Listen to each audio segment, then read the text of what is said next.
रजीम बिस्मिल्लाहिर्रहमानिर्रहीम अल्लाहुम्मा सल्लि अला मुहम्मद व आले मुहम्मद। आज हम जिक्र करेंगे कुर्बानी। ईद आने वाली है, कुर्बानी मुस्तहब मुअक्कदा है, बहुत ज़्यादा ताकीद की गई है।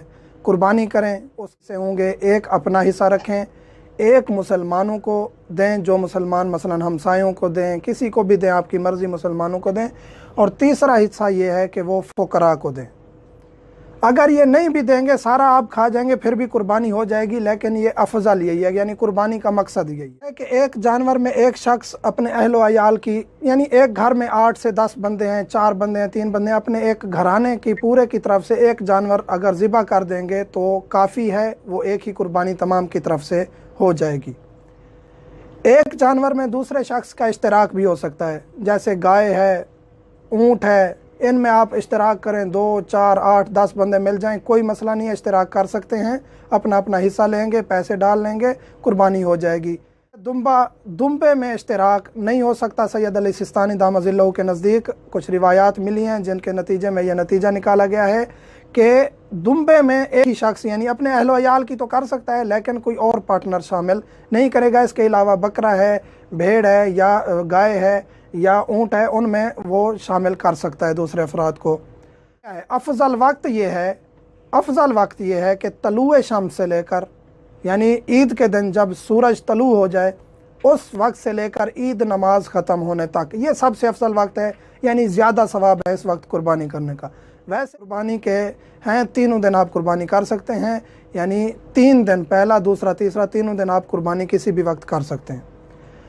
जो कुर्बानी के लिए जानवर इस्तेमाल किए जाते हैं वो ऊँट है, गाय है, बकरे की किस्में, यानी ऊँट नारिया मादा, गाय नारिया मादा, या बकरा नारिया मादा, जैसे भेड़ है या मसलन के दुम्बा वगैरह है, इनकी आप कुर्बानी करेंगे। और शिराकत के मैं अहकाम बता चुका हूँ।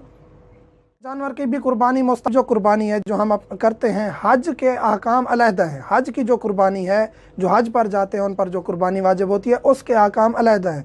ये जो मुस्तहब कुर्बानी है, इसमें ऐबदार जानवर भी कुर्बान कर सकते हैं, लेकिन अफजल ये है कि वो मोटा ताज़ा हो और ऐबदार भी ना हो।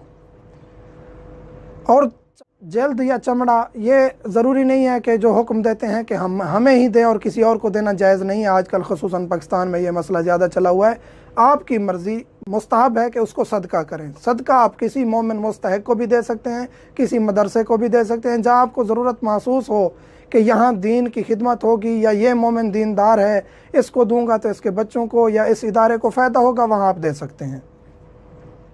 जो अहम तरीन चीज़ है कि ज़िबा करने की शर्तें क्या हैं। पहली ये है कि कसाब जो आप ले आएंगे वो मुसलमान होना चाहिए।